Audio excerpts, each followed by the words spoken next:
So I brought you up here because this is one of our two Egyptian mummies that we have in the museum. This one, you'll find out in my talk in a little bit, is of a mummy named Petiheru. Full name is Petiheru Paherid. It's a Ptolemaic era mummy from about 250 BC, the era when the Macedonian Ptolemies ruled Egypt. So it's relatively late. It's in very good condition, as mummies go, much better than the older one we have. We've had this one and the other mummy, Jedhor, which if you have time at the end, I'll be talking about him in the talk, but also he's down on exhibit on the 3rd floor. So if you get a chance near the end before you have to head back, we'll try to get down there too. We've had both of these mummies since 1887. So that's, what is it, over 125 years now, 126 years, I guess, this year. I lose track. I started getting involved with them way back in 1986 when we'd only had them for 99 years. They came off exhibit at that time, and so I decided, I didn't know anything about mummies at the time, but I thought maybe it's a good time to learn something. So I decided CAT scanning of mummies was a big thing in the mid-'80s, early mid-'80s, and I had met some people up in Minneapolis that were doing that, and so made some connections and arranged to get these scanned for the first time, and have done it several times since. This one has been off exhibit for the last 6 years, I think, since 2007, because the exhibit that it was in, which was our ancient Mediterranean Near Eastern exhibit, had to close at that time. We had built it in the early 90s, but it had to close because of space considerations and things. So it's been stored up here, believe it or not, in the conservation lab for all those years. It will be on exhibit again in a couple of years, I hope, in a new exhibit that we're working on. So you will see it there. But I just wanted you to get a feel for it and look at it and see if you have any quick questions. And then we're going to go down and do a PowerPoint in the other room. Sarah wanted to know, is this repainted or is that the original painting and stuff? It's mostly the original painting. I mean, it's been touched up here and there, obviously, and parts have been filled in with plaster here and there. But in essence, it's the original painting. There are some examples on the other coffin of Jedhor, the one that's on exhibit, where they have incorrectly, as we found out as we studied it over the years, incorrectly touched up. Because, you know, at the time some of this work was done, we didn't know as much about it. We had no specialists, not just in ancient Egypt, but in the entire ancient world, in this building until the 70s. When Dr. Dorneman, who is a Syrian archaeologist, was hired, and then I started working with him a few years later. But my area was really Egypt, so I'm the first one that got really interested in the mummies. And as I said, they'd been here nearly a century at that time. So the old labels, for example, that were up when this was on exhibit, when I started here, were basically a reference to Herodotus taken out of an encyclopedia. That was how they did labels on subjects they didn't have any expertise in. So we've learned quite a bit about these since then, and everything from the CAT scanning of what's inside them to what is painted on them. I've had them translated by a friend of mine who reads glyphs very well, but also the designs that are on them, as I say, have been refilled in where pieces were eroded away. The modern artists in the museum back in the 60s filled them in with what they thought looked good, but it wasn't accurate. So the glyphs here are just basically the names of this particular character. There's 3 sets of glyphs there, and then there's 1 column along this side on the base of the coffin. They basically say the same thing. They give his name, and they mention his title. His name is Petiheru Paherid. He's a son of a priest named Neshor, and he's a priest of the god Min. This mummy and the other mummy, both of them are from a site called Akhmim, which I'm going to talk about a lot more in the PowerPoint, which is actually a very important site in general for ancient Egypt, but also very important for mummies. I would say, gosh, at least 50% of the mummies that you see in museums around the world all came from Akhmim. And I'll explain why when we get down to the PowerPoint. You've all heard of the mysteries of mummification, right? There's no mystery. We know exactly how it was done, and the reason we know that is from a lot of sources, which I'm going to talk about, but I'm going to go through that part quickly because it's historical. Unfortunately, we don't have ancient hieroglyphic inscriptions that tell us what they did. So it's had to be pieced together over literally centuries from different sources of just how mummies were produced. The oldest accounts are not ancient Egyptian accounts. My personal theory about that is, or hypothesis, whatever you want, it can't really be a hypothesis because I can't test it, but is that the reason we have no Egyptian accounts of how do you prepare a mummy is the same reason we don't have Egyptian accounts of how do you build a pyramid. Just like we don't normally have books about how do you become a blacksmith in the Old West. You learn it by doing it, by apprenticing it. You don't learn it by reading a book about it. So I'm sure most embalmers were trained by other embalmers. There's no reason to write it down. It's not that kind of thing you're going to pass on through book learning. But the classical writers who went to Egypt, and Herodotus was the earliest in about 450 BC or so, wrote a lot about Egypt, and his book 2 of his histories is all about Egypt. He talked about the Nile, he talked about the pyramids, he talked about mummification. And so he has this first sort of classical account, that's what you call it, of mummification. And he says, oh, there are 3 forms of mummification. There's a very expensive form, an average form, and a very cheap, quick, and dirty form. Sort of like you might have today in any funeral. You know, what can you afford? How well can you afford to be embalmed and preserved and exhibited in a nice fancy coffin or whatever? We have found over time that there's far more than 3 variations. It's a little more complex. You know, 400 years after Herodotus, Diodorus was there, and he wrote about Egypt and said many of the same things, many very similar things. He also talked about how much it cost for these various levels, but essentially similar accounts. By medieval times, of course, the knowledge of the classical world and the pre-classical world were essentially lost. No one could read hieroglyphs. No one could even translate these things. So mummies were not seen as anything worthy of scientific study. They were essentially a commodity to be turned into cash in one form or another. They were ground up by apothecaries. They were turned into medicine. Now, why were they turned into medicine? In fact, the word for mummy, mumia, comes from the Persian word. It comes from the Arabic, from the Persian, mum, which means asphalt or bitumen, natural mineral pitch. Because it was thought that a lot of mummies that were blackened were covered with this stuff, particularly mineral pitch bitumen from the Dead Sea, because that was known to be true in Ptolemaic times, in Cleopatra's day. But in fact, we know also again today that most mummies are not covered in bitumen. Some are, but very few. They're usually covered in resins, tree saps, juniper and cedar trees of various types that has turned black with time. But it was thought that this mineral pitch, this bitumen, had medicinal properties. And so in the medieval era, they would use this as a type of medicine throughout Europe. Well, when it got hard to get a supply of actual bitumen, you thought, well, mummies are covered with it. They're a dime a dozen in Egypt. We can just export a bunch of mummies out of Egypt and grind them up. They're covered with it. And at first it was you scrape the bitumen off and make that, but then it was like, who'll know the difference if we just grind up the whole mummy? So the mummy sort of became a conflated word that meant the pitch, but then it meant the body too. And they would grind up whole mummies to make this medicine. They would grind it up into pigment. For Renaissance era painters, there was a color called mummy brown, made from actual ground mummies and mummy cloths. So mummies, fortunately at least for later science, I guess, were in large supply. So they didn't all get lost that way. But they weren't really appreciated as anything, as I said, worthy of study. It was not until 1705 that an English surgeon, Thomas Greenhill, decided they were worth actually studying the art of embalming. What did they do to preserve these bodies for this long period of time?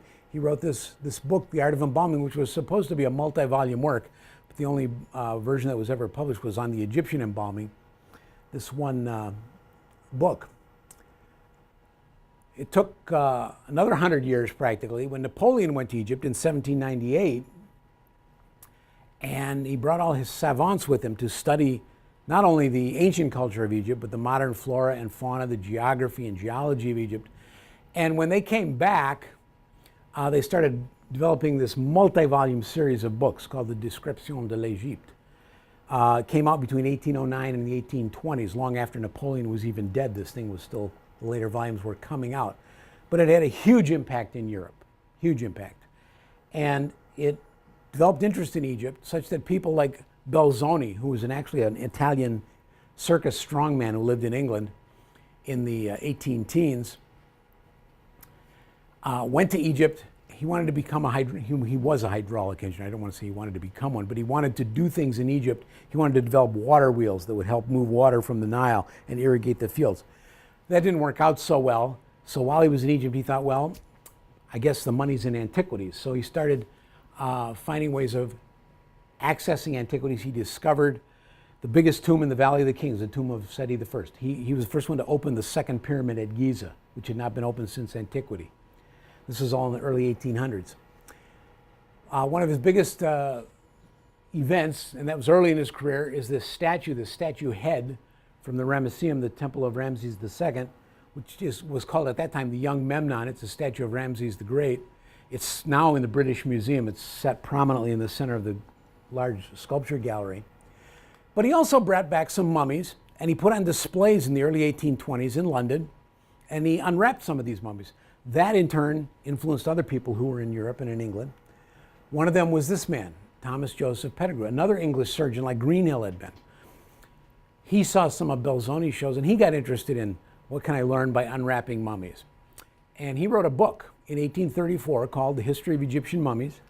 Unfortunately, he only had actually unwrapped a handful, 3 or 4 mummies at the time he wrote this book, and he never updated the book, although he unwrapped many, many mummies later in his life, in the 1830s, 1840s, all of which, if you want to track those down, you have to track down the individual newspaper or journal accounts of those mummy unwrappings, because they're not, most of them, in his book.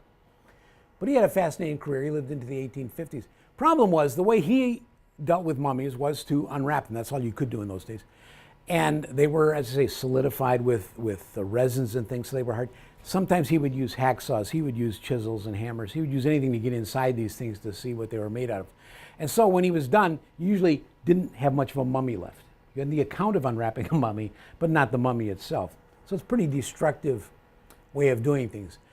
At that rate, you're going to go through mummies rapidly, even though you're partially doing science, partially doing an entertainment. This card up in the upper right is an actual copy of an invitation. You know, this is before they had multiplexes or movie theaters of any kind. What did you do in London if you were a wealthy person? You got invited to Lord so-and-so's house to watch a mummy unwrapping. And a bunch of people this is an evening's entertainment. They'd sit around and watch this thing get unwrapped. This kind of thing happened a lot more than we'd like to wish. Eventually, it got turned into more technical lectures. Here's one in New York in the 1860s that was an unrolling of a mummy before an audience, but it was meant to be educational rather than just entertainment. But still, a lot of mummies were being destroyed that way. This continued when the royal mummies were found in the 1880s in Egypt. In France, they started unwrapping them, as you can see. And in England, that's Margaret Murray, famous Egyptologist from Manchester University, who is unwrapping one of 2 mummies that were part of their museum back just about 100 years ago. It was about 1908, 1910, something like that. And as late as the 1970s, at the same university, Manchester University, Rosalie David, one of the living experts on mummies, is unwrapping yet another mummy, even as late as the 1970s. Fortunately, new techniques had come along that were not so destructive. Radiography was invented in the 1890s. Röntgen rays, they were called, before they were called X-rays. And actually, some of the first ones were done on mummies in 1898 with Flinders Petrie and others, but very little records of that. The problem was, early X-ray equipment was huge and cumbersome. Didn't exist in very many places. Hospital here, hospital there. There's a famous story of one of the royal mummies, Thutmose IV, that was taken by cab from the Cairo Museum in 1904 to one of the hospitals in Cairo to be X-rayed. But you have to think, what does that mean? Well, in 1904, going by cab meant being pulled by a horse. There were no taxi cabs like we have today, so it got jostled and bounced around quite a bit. By the 1960s, portable X-ray equipment had been developed, and you could take the X-ray equipment to the museum. And so you start to get a lot of mummies getting X-rayed in the 60s. Now, X-ray has its limitations. This is not a real X-ray. It's a CAT scan of one of our mummies, but it's what an X-ray looks like. It's called at that time it was called a scout view, which is what an X-ray really looks like. And the problem with X-rays is they see through something, but they see every layer that's in there. overlapping, so it obscures a great bit of detail. By the 1970s, CAT scans had come along, and they were quickly applied to mummies. In the mid-1970s, let's say. And as I said, I got interested in the 1980s, and this is the first CAT scans we did. Now, there's a good example here of the difference of what you can see between a CAT scan and a more or less an X-ray. In this X-ray, you can see the chest cavity, of course, the ribs, the backbone, and you see this long cylindrical structure on this side of the chest cavity. That's the same as this, only here you're seeing it in cross-section. But what you see more clearly in this slice view, a CAT scan is a slice through one part rather than being superimposed. On this side of the backbone, this is the backbone right here, there's 3 other little cylindrical packages. You can't really make them out very well. You see part of one of them here, but you can't make out much detail. Those were our first images back in 1986. Well, from all these different unwrapping mummies, studying, reading classical accounts, even experimental mummification, CAT scans, X-rays, what do we know about mummification? It's a combination of technology and what we would call ritual or magic. You know, the Egyptians were very practical people in one sense. Practical to the point of they didn't really distinguish the way we might between what is a religious belief and what is a scientific belief. There was no distinction like that, really. That didn't come along really until Greek times.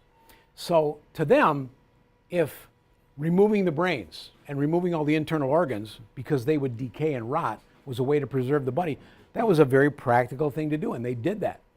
But they also wrapped the body up in bandages like this. Why did they do that? That does absolutely nothing to preserve the body. And I'm sure they knew that in terms of practical, technological things that you can do.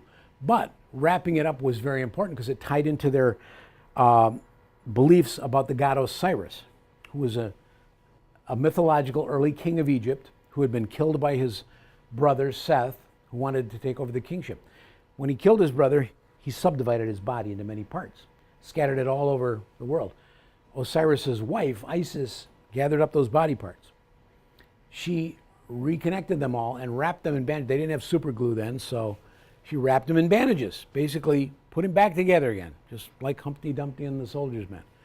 So wrapping, and then of course, Osiris was brought back to life, and he became the Lord of the Dead, the king of the underworld.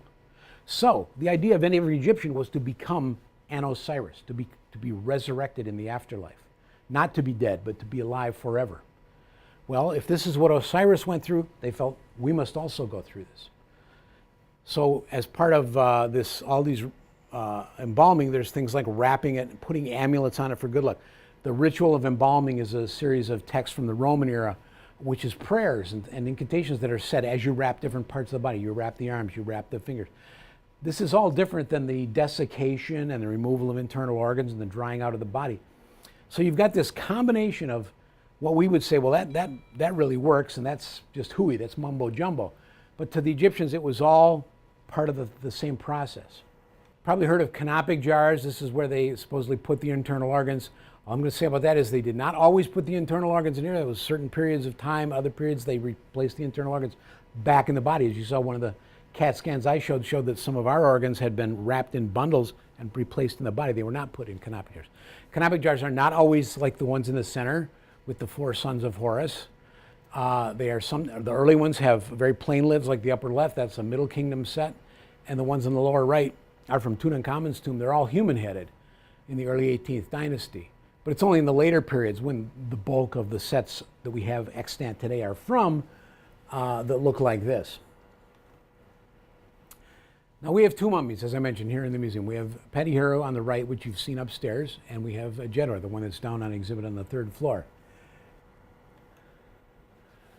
In 1986, we went out to GE, at that time it was GE Medical Systems, and it was out in New Berlin, one of the suburbs out here. And we arranged, as you can see, 5/16, that's May 16th, 1986. You can't see his head's in the way, but on this little slate it says all day mummies. I think we were the most fun thing they did that year. They build CAT scanners at GE, and so they're always looking for new things to test them on. And I think they just almost jumped out of their socks when they said, can we bring some mummies out and try this out? And I had never done it before, so it was all new to us, but it worked out pretty well, and you saw some of the images that we got. And I'd say they are cross sections. These are cross sections of Jedhor, not of Petty Hero. You can see that his brain has been removed. Anything that's black is an empty space. So this is his cranial cavity, and this is all empty. This white mass is resin that was poured in through his nose, which is where they removed the brain. Obviously, his head was tilted to the side when that solidified. You can tell by the angle that it's at. His body is not in very good shape. He has a lot of broken bones and debris inside his body cavity. And the incision, which normally we would believe from the books we read should be in the lower left to remove the internal organs, is actually pretty much down the center of the abdomen, right below the sternum.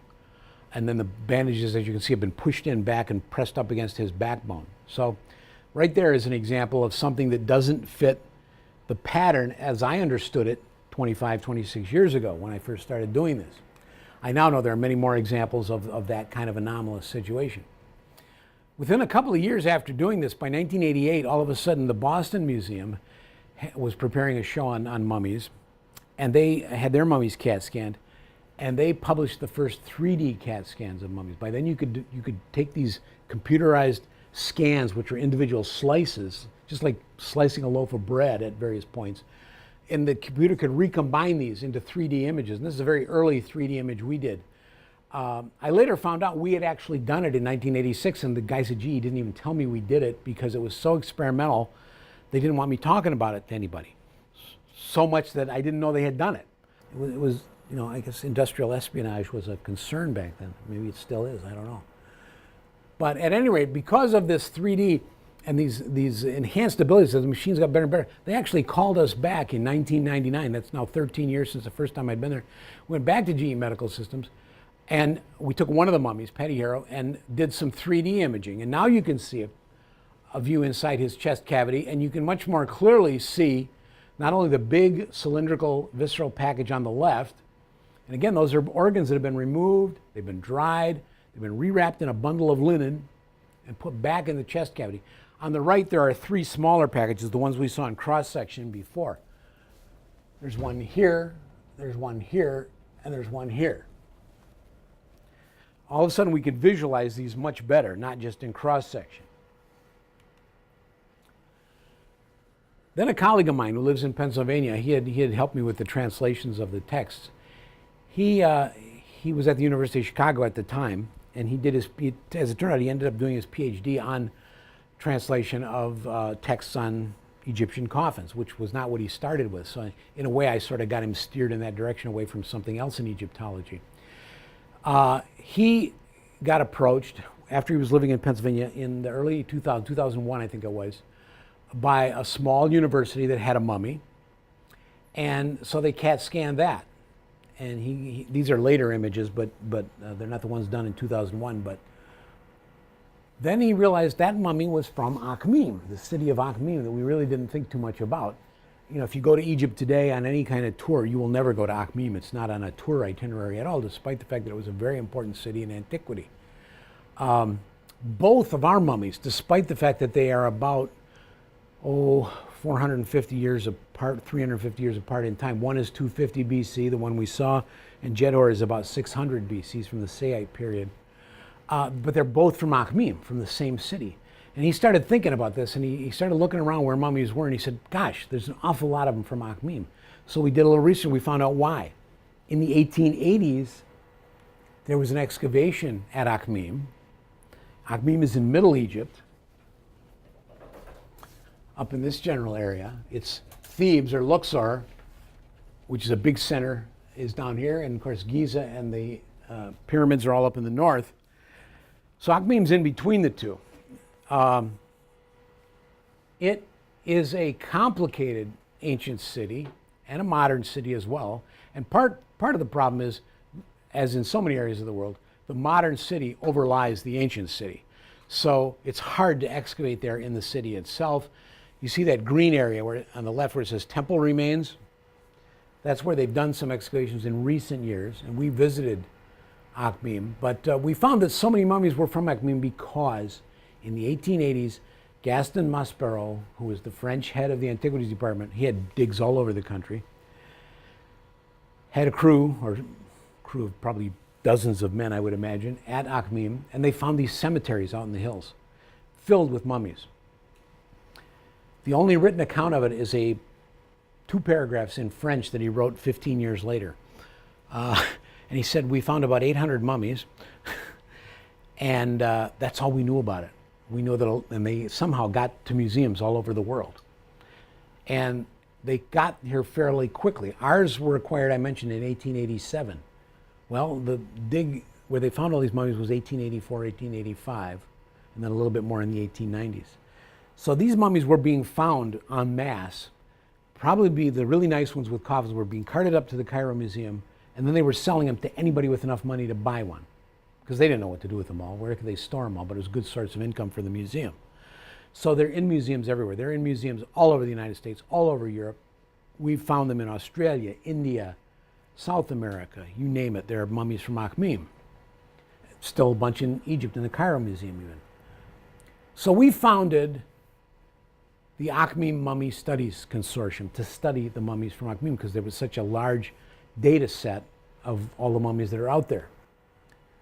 We went to Akhmim a few years back to check it out. This is the temple ruins that it showed on that map, right in the middle of this modern city, as you can see, which is famous because it has the largest standing female statue so far found in Egypt. That's, I think it's Queen Tetishera, one of Ramses' daughters, I believe.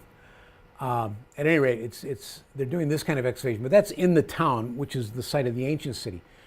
The tombs where all these mummies were found are outside the city, just as most tombs and burial places in Egypt are out in the desert on the edge of the cultivation. And we went out to see these, and you can still see the corners of stone sarcophagi peeking out of the openings of these tombs. We also went over to this set of hills, which is about a quarter mile away. It's called El Salamuni. The last one was called Hawawish. And we didn't know what we were going to find. We started walking up the hillside here, and this is what we found. Those are mummy wrappings, and all the white is bone chips, human bone chips. We found portions of 3 skulls just lying around in the dirt. And this is all mummies that were ripped out of these tombs 125 years ago, and they're still lying around on the surface. And when we saw this, it's enough to make you know, this ridge of these mummy wrappings, this debris, runs for, I would say, close to 100 yards, close to the length of a football field along the side of this hill. And we saw that, we thought, well, okay, that's why, if 800 mummies were found, why aren't we finding 800 Akhmimic mummies in museums? Because they only kept the ones that were nice in coffins. All the ones that were just like this, they just basically ransacked them, apparently, tossed the debris away. Unfortunately, the way archaeology sometimes used to be 100 and some years ago. So basically, we couldn't do much with what was at the site, but we started locating these mummies in museums and said, if we can track down these Akhmimic mummies, we can get at them, we can arrange to CAT scan them maybe, and we did that. Usually it was one small museum at a time. Reading, Pennsylvania Museum, the Historical Society of this town, the University Museum of that place, Vassar College, or wherever it would happen to be. And even, as I said, some in Cairo as well. So we've looked at mummies now, over 24 of them. This is a 3-year-old database. It's actually longer now, but there's 24 mummies right there that we have either looked at directly ourselves and been involved in the CAT scanning of, or we have written up the analysis of the CAT scans. In some cases, for example, number 5, that's one from Reims, France. That was CAT scanned in 2004, but it's from Akhmim. And they found out about our project, and they sent us the CAT scan data. So we actually wrote the analysis of the CAT scan data of that mummy. And we're still doing more. We're adding to this all the time. We even got to do this in Cairo. In 2005, Cairo got their first CAT scanner, a mobile CAT scanner from Siemens, which, by the way, I put that censored in there because we always work with GE CAT scanners. And I showed this show to GE engineers one time, and I had to censor out the Siemens label. They CAT scanned King Tut. That was the first scan they ever did in Egypt back in January of 2005. And they originally were going to bring King Tut from the Valley of the Kings up to Cairo And there was such an outcry from the public that they didn't. Fortunately, this is a mobile scanner. It's in a truck. They drove it the 400 miles down to Luxor, to the Valley of the Kings, and they had to take the mummy out of the tomb, put it in here and scan it, but that's all, and then they put it back in the tomb. So once we found out they had a scanner and had done scans and reconstructions, we said, okay, now can we get involved? Can we look at some of your academic mummies? And we went through the whole Cairo Museum, including the basement storage, which is another adventure in and of itself, and came up with a list of a couple dozen mummies that we were pretty sure from the descriptions were from Akhmim. And we started scanning them in February of '06. That one that's on the lower left, where the glass has been taken off the case, that was the first one we took out and scanned. This in itself was quite a process. It took forever with okays from the security staff and everything. Even though we had permission from the head of the museum and from the Antiquities department, the security department at the museum has to sign off on everything before you can touch anything that's on exhibit. And this took time, and then we had to find a guy with the keys to let us out the side door because it hadn't been opened in about 5 years.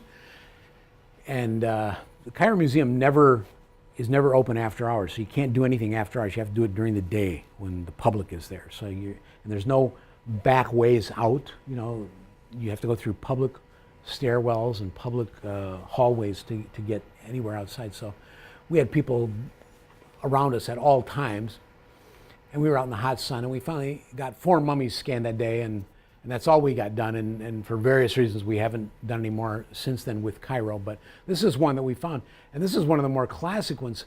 You'll read a lot of books that'll say, oh, when they made mummies they wrapped all these amulets in them, and you'll see books that show depictions of dozens and dozens of amulets wrapped in the body. In fact, this one, which is Tau Repet in the Cairo Museum, is the only one we found with significant amounts of amulets like you'll see in the books. Most will have none, or will have 1 or 2 little amulets wrapped in. So again, that's sort of a myth that so many amulets were wrapped in with these things. But we have found some other interesting features. We decided to, after that experience in Cairo, a little later in 2006, later in the spring, back in Milwaukee, we CAT scanned our mummies one more time, because at that time it had been 20 years since the first scans, 86 to 2006. Only one of the two had ever been scanned in 99, not both of them. So we thought we better bring them up to snuff with this big database we're creating of 20-some mummies. They had been done by much earlier, simpler machines. We wanted to get them scanned at the same levels. And that's when we really had some of the revelations. Now we could get images like this. This is Paddy Harrow again, his chest cavity. Again, you can see the internal visceral packages that we've looked at before, but look at the clarity of those images now, the big one on the, which is really the right-hand side, and the 3 on the left-hand side. We can color these any way we want. We can make them stand out. We could even pull them out from the mummy now if we wanted to. This is a 2006 scan. From the images you can get, you can then reconstruct a skull from the computer images and print it in a 3D printer so that you get a physical skull that is an exact replica of the actual skull that you've never seen because it's still wrapped up inside the mummy. You can have it made out of any material you want, resin or plaster or nylon or just about anything. And from that skull, then you can either, through a computer is one way to do it, but another way is to do it by hand, as we've done, sculpt a forensics replica of the head. And in fact, for Paddy Harrow, this has been done twice. On the early scans, based on the 99 scans, is the one on the right was done by a woman sculptor who was working with us about 10 years ago. And the one on the left is a more recent one based on our most recent scans. And it's coming out a little different, partly because the scans are more detailed, but partly because it's a different sculptor doing it. So there's a certain amount of, when you do these facial reconstructions, a certain amount of, obviously, individuality and subjectivity that goes into it. Now here's the really exciting thing we found in 2006. This is Jedhor, the mummy you haven't seen yet. When we scanned him in 2006, we had not scanned him, remember, since 1986. In 1986, we couldn't do 3D imaging. We could just do slices. And those slices were about 2 centimeters apart. So, in this mummy, in his head, you have a huge circular part of the top of the skull missing. We had no clue that was there in 1986. because we had probably had a scan just below it and a scan just above it, and we missed it completely. But when you get many, many more multiple images with later generations of scanners, and you put it together three-dimensionally, it jumped out at us like nobody's business. Now, the first thing we only noticed was the big circular hole in the skull. But then we did a 3D print of that skull, and we had a copy of it, the skull. We took it to a meeting in 2007 where we were giving a talk. And while Jonathan, my colleague, was up giving the talk, I was sitting at the front table, and there was a physical anthropologist we knew sitting next to me, holding the skull and looking at it, and started pointing things out to me. And I had only seen it that weekend too, so it was new to me too. And he pointed out that in the orbit, in the back of the eye socket in this reconstruction, there was a hole, a piece of bone missing right through the eye, to the back of the eye orbit. And he said it looked like it was caused by probably an infection that ate away the bone.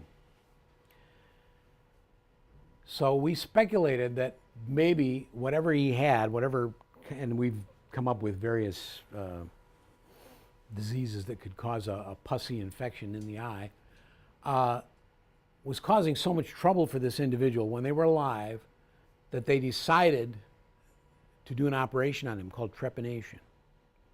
Now, trepanation is well known from ancient Peru, for example. It's not really well known from ancient Egypt. There are a couple of suggested examples, but not very many. But this one really looked good. And it was because of the idea that that might be what was happening, we wanted to get even better imaging. So we actually, again, in 2011, just 2 years ago, we took this mummy out again and scanned him at a even higher resolution, the highest resolution we could get in 2011, because we wanted to look at the edges of that circular hole to see if they were sharp and jagged, as if it had been crushed in, or if they were soft and smooth, as if it had actually been cut out and then there had been bone regrowth. And that's what we think has happened, that this was an actual conscious operation to get at the brain, to relieve pressure on the brain, probably related to some infection he had in his head. It probably killed him, because he didn't live for long. That bone didn't grow back, but it did start to heal around the edges, at least for a few days, maybe a few weeks even. That's what we think right now. So here's an example of something that we don't have all the answers to yet, but the interesting thing is, why would they do this? If you read something like the Edwin Smith Surgical Papyrus, which is an ancient Egyptian papyrus about medical conditions, it says specifically in there that Egyptian doctors wouldn't deal with head injuries because they didn't have the skill. They knew it was a waste of time. But this mummy is from the Saite dynasty, the 26th dynasty. It's from about 600 BC. By that time, Greeks were coming into Egypt in much larger numbers. Sites like Naucratis up in the Delta were Greek colonies that were being founded. So Greek medicine and Greek surgery techniques were probably starting to come into Egypt by this time. And it may be that in this instance is an example of possibly them adopting something that was not a common practice in Egypt in earlier periods. That's something we're working on and trying to find more about and see if we can find more examples. Now, this is the last slide, and then I'll give you 2 seconds to go look at the other mummy. One last mystery is who that mummy really is. I keep calling him Jedhor. He's in a coffin. The name says Jedhor. He's right there. But in the British Museum, I found many years ago, there's a coffin for a man named Jedhor. But now, Jedhor is a common name in ancient Egypt, especially for this period. The coffin in the British Museum, first I found out about it in their catalog of mummies, then I went to the British Museum to look at it. It was off exhibit. I had to arrange to get it pulled out for me and everything. Every description said it's for a Jedhor who had a certain father whose name was Pediamen, who had a mother, which they frequently do not give the mother's name, but both our coffin and the British coffin give the mother's name, and it's a complicated name. It's Nineshmet Renanutet. They both say that he was a priest of Min, which was a big temple in Akhmim, and they're both from roughly the same period and have roughly the same types of painted designs. My first thought before I saw the British coffin was, well, maybe it's an outer coffin and we have an inner coffin, because they frequently layered coffins in ancient Egypt and they're for the same individual. When I went to the British Museum and found that not only was theirs an inner coffin like ours was, but it had a mummy inside. So here we seem to have, in London and in Milwaukee, two coffins that, to all intents and purposes, were made for the same individual, we think, but they both have mummies. So, the real question is, who is Jedwar?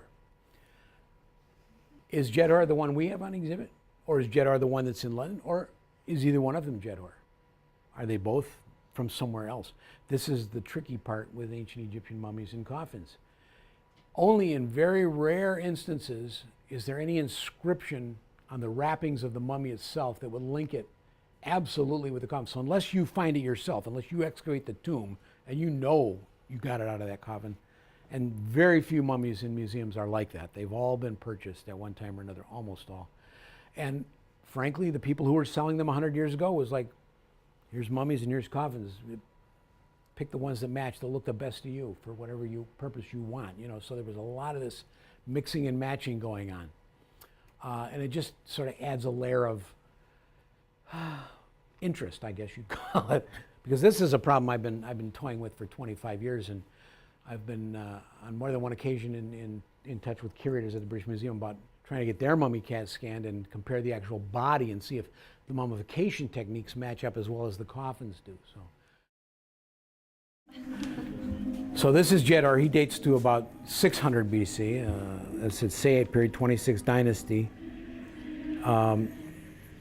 This is the one that has the hole in the top of his head, but as you can see, you couldn't tell that from here. He's totally wrapped up. He also has some interesting features. If you look at his face, you can see that the front of his face has been unwrapped. The wrappings have been cut away. I have no idea when that was done.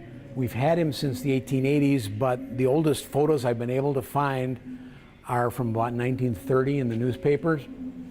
I found accounts of when we got him back in the 1880s, but there are no photos attached.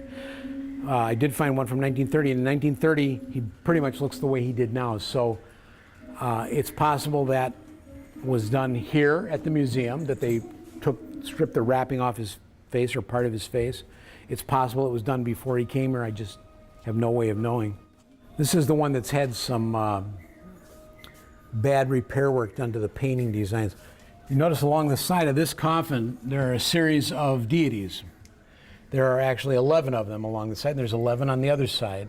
And we found it from studying this coffin 25 years ago that it's a distinct pattern from this era. It's not terribly common, but there are several other examples. We first came across it after this one with a mummy case over in Kalamazoo, Michigan, back in the late 1980s. And we started calling this the 1111 pattern because it always has the same 11 deities on this side and the same 11 deities on the other side. Next to the last one here, you see it's been eaten away partly. And originally, the painter who fixed this in the 60s when we moved into this building had painted a jackal-headed deity there. But then we since found, in looking at these other 1111s, that the pattern did not allow for a jackal-headed deity there. So we have since had that painted over by a conservator. That's all reconstructed portions anyway, the part that's painted over. So we felt it was better to not recreate anything than recreate something that we knew was incorrect. Milwaukee Art Museum, they have fine portraits. Yeah, we have one here. We have one on the lower right there. Oh, here we go. This is a beautiful fine. That's a Roman period Yeah. So mummy you would portrait. have a burial, right? And then you would place this tablet over top. It's kind of like portraiture over top of the person that's deceased. So we know a lot about what Roman, which is my specialty, faces of Roman Egyptians, what they look like. You can see kind of the tunic that they have on, and a lot of times jewelry, women, which we don't get a lot of depictions of. This is beautiful, yeah. There is some nice ones over at the there is some controversy about what are they depicting though. They're depicting real people, but are they depicting the person buried there? In the 1980s, I got to bring a mummy up here, a mummy of a child that's in Evanston, Illinois, at a seminary at Northwestern University. And it's a Roman period mummy that Petrie had excavated at HOPR in 1911. And it has a little portrait panel, and it had been studied by a woman from the University of Chicago in the 60s or 70s. And it had, the portrait panel shows what looks like an adolescent girl, 14, 15, 12, who knows. But got earrings, gold earrings and everything. but it's very small. We CAT scanned it, and the entire length on the outside, the outer wrappings to the foot, is 38 inches. The mummy inside is considerably smaller, and we estimated from looking at the bones, which are a bit crushed, that this individual in there is not more than a year old. So it's not the girl portrayed on the painting. Now, there's been speculation. Are they portraying what they think she'll grow up to be? Is this what our daughter will look like? So, who knows, you know? You can't always tell. But it's interesting, you know, because for a while they used to always say it's exact whoever's inside, but I think as they start to look more at what's inside, it doesn't always match up with the painting. Okay. Thank you so much. You're very welcome.